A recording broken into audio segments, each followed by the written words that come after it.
a big crowd, but there are obvious reasons why we're a small elite. I'd like to compliment Andrew Timoney on the gallery. This gallery has snowballed from almost 0 to 2000 and is proving, I think, to be one of the better galleries in the country. Most of the galleries that I deal with would be in the Dublin area, London, or in other cities. But I think this stands up to most of them as an important and serious gallery showing important artists such as Sheila Richardson. And Sheila asked me to, would I say a few words at her opening, and I was more than delighted to do that for a number of reasons. The most important one being she's a graduate from the college where I was head of the Fine Art Department, the London School of Art, and Sheila went on to achieve a top first-class degree. We called it in those days a degree with distinction, BA degree with distinction in fine art. And as I saw in her, now that was about 25 years ago, or thereabouts, the won't count. But I saw in her CV, and I saw the CV that we have here, that's available to you. But I saw the full CV, which has a huge amount of postgraduate study. Sheila obviously wanted to ask more questions and find out more about her subject. And she went on to study in various colleges in the subject of art therapy, theoretical approach to art, many other things. So it's there. She's, I wish I did. I wish I had her qualifications. She should be head of fine art. You didn't no, there wasn't. Back in my day, you couldn't get a degree, you got a diploma. And you were very lucky to get that. Degrees came in so many years later. Now, let me just speak about Sheila. Maybe before I speak about Sheila, I'll just maybe introduce myself, what my philosophy of art is. And I can safely say all of you are art lovers. You wouldn't be here if you weren't. And you probably, I don't want to talk down to any of you, but my philosophy, every artist has a different philosophy, or has works from a different point of view. My philosophy is, for me, as a painter and an educationalist, but primarily now I am a painter, is that art, for me, is a language. It's a sort of communication. It's a way of communicating ideas, thinking, feelings, emotion, where words can't, where other forms of communication can't do that. It's unique in that sense, and the artist has the responsibility to take charge of that, of their own work, with honesty and with, I suppose, integrity would be the right word to use there. Is art important? I think it is. I think it serves a purpose. And I was thinking before coming out here that art is an activity, and painting, particularly in art, is an activity that goes back to the early years, the so-called cave artists, or the cavemen. What are we talking about? 300,000 years ago? Would that be roughly right? I think before that we were monkeys, And I think before that we were organisms or whatever. And evolution brought us to this point. But we can safely say we're painting today doing the same thing that they did 300,000 years ago, and did it beautifully. I don't believe art has a function. As most cultural activity is about things that people do that are important, that don't fit the professional categories for most people. And art is one of those. When I went to school and wanted to become an artist, and I talked briefly about this before with Sheila about the attitude of her parents to her when she chose to be an artist. Why be an artist? Most parents would be worried when their children want to go and study art. And as in my job as head of fine art, I used to get phone calls. Would I make sure that their daughter or their son would get into the car? And I also got phone calls from parents of applicants who asked me, could I make sure that their children didn't get into art for other reasons. So it is a particular profession. It's a difficult one. It's not easy to survive as an artist. It's probably easier to survive as a doctor or a lawyer than as an artist. When I started working, I found that painting had to have some sort of, I suppose, dynamic. And this is the artist's job, is to develop that dynamic, to get through, to break the first ground, to melt the ice. And so that's we call aesthetics. In Sheila's work, she has done that. I think extremely successful, and has been extremely successfully, but for many years. Over the last 25 years, she has developed. When I saw her work at the time in college, when she was going for her degree, I was very, very impressed with it at that time. And it has changed considerably. It's got deeper, it's got more intense. She knows what she's doing.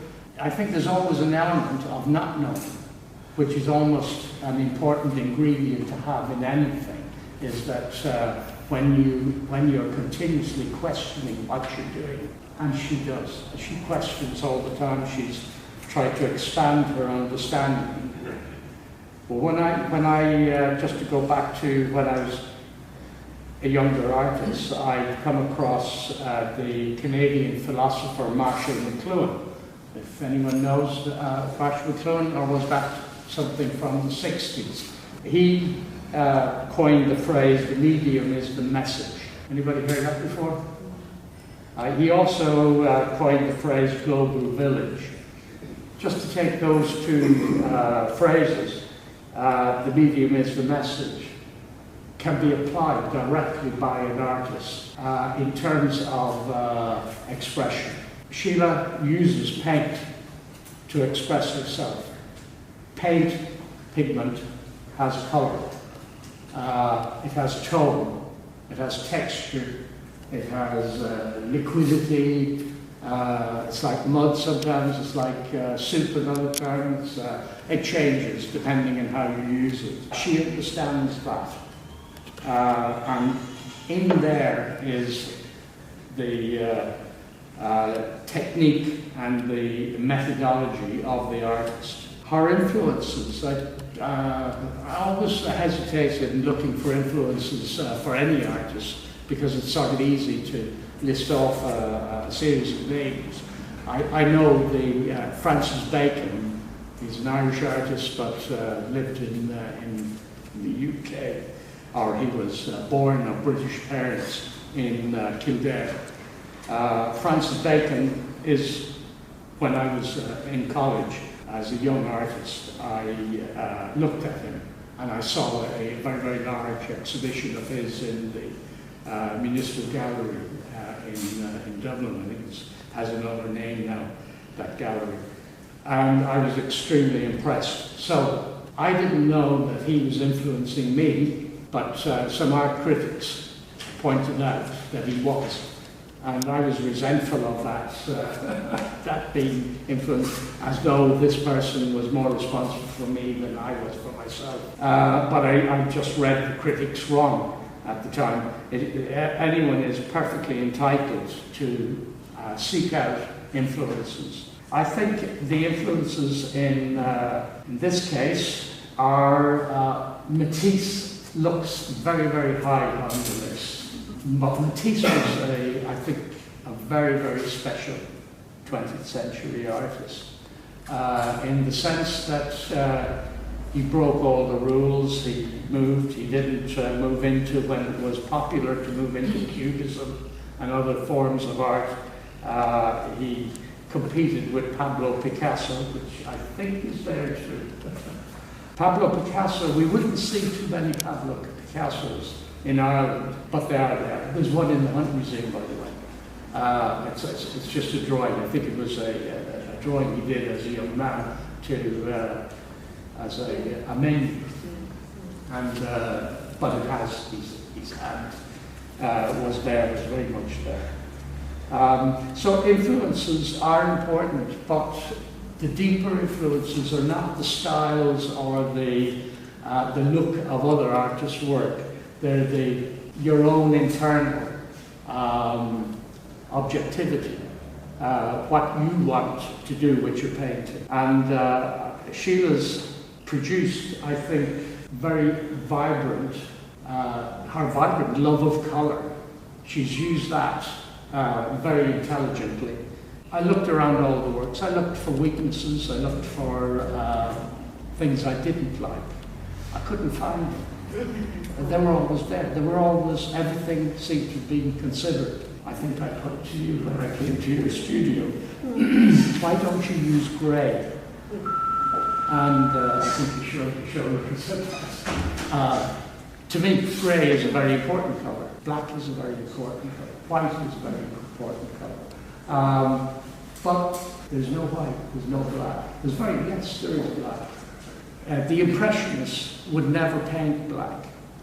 The Impressionists would always do a combination of dark colours to get what is black. Sheila is a post-Impressionist, I would say, but more beyond post-Impressionism. Post-Impressionism, we're talking about people like Van Gogh, Gauguin, and artists like that.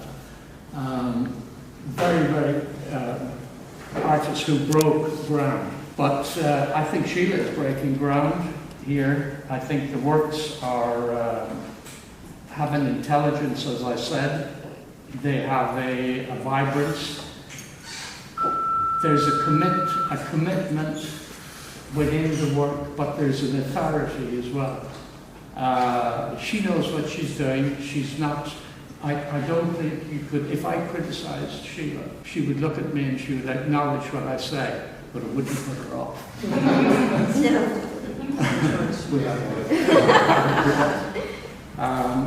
Listen without judgment. Yes.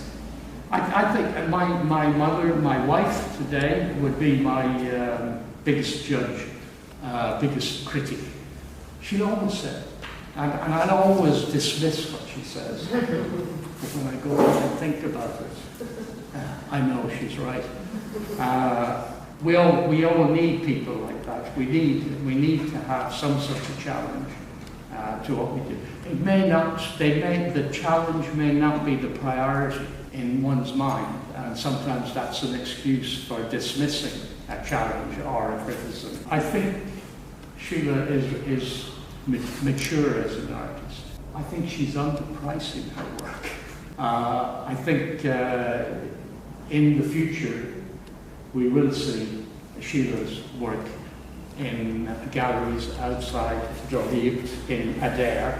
We'll see them in Dublin, in Belfast, in London, in other cities. And maybe it's not easy to develop a career within art. As we all know here, we're a small community in Ireland, but in France, in America, in a lot of other countries, at least the chances are, if you're good enough, you will be recognised. Sheila is good enough. It's more than good enough. But there's so few to recognise her. Because you are the elite in terms of the public.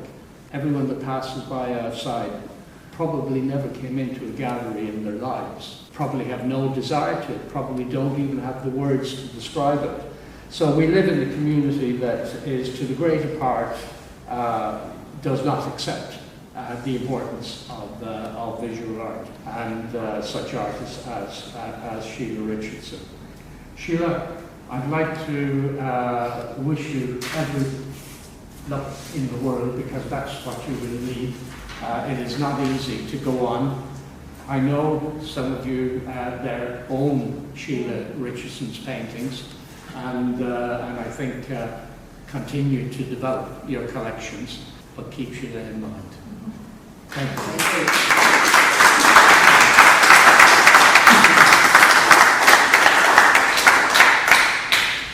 I just want to say a few thank yous, and thank you so much, Charlie, for speaking about my work and coming to the studio during the week and spending time in conversation and giving up your time to speak with me and acknowledge and, you know, give me the value and the respect that I feel, I suppose, that I deserve.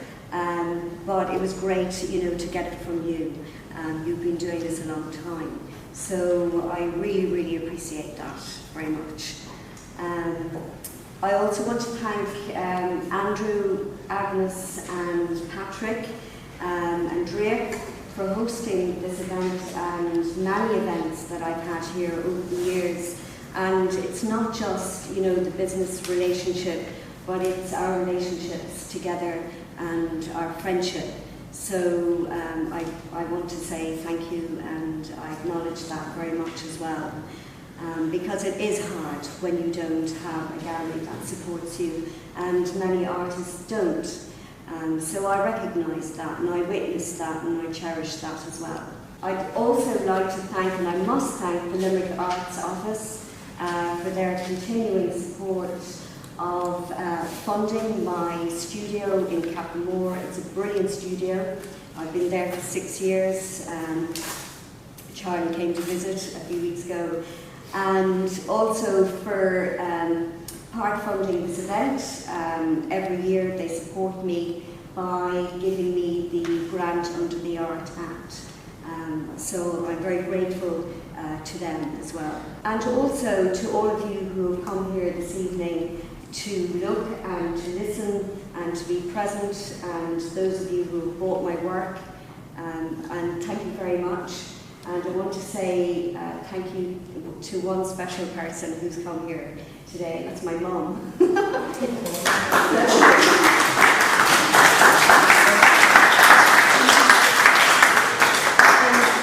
one thing I want to say about the paintings is that they were actually made during the last 2 years during lockdown, a time where we couldn't get away. So these to me are a sense of creative spaces. They're creative, imaginative spaces that we can look into and see and visualise other things outside of ourselves and our day-to-day lives. So for me, they were painted with joy, and I hope that when you look at them, they'll bring you lots of joy as well. So thank you very much.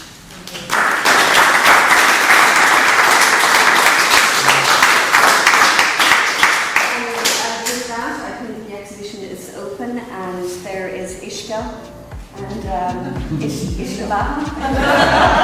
I'm not sure, but if anyone would like a glass of wine, you're very welcome. Thank you. Thank you.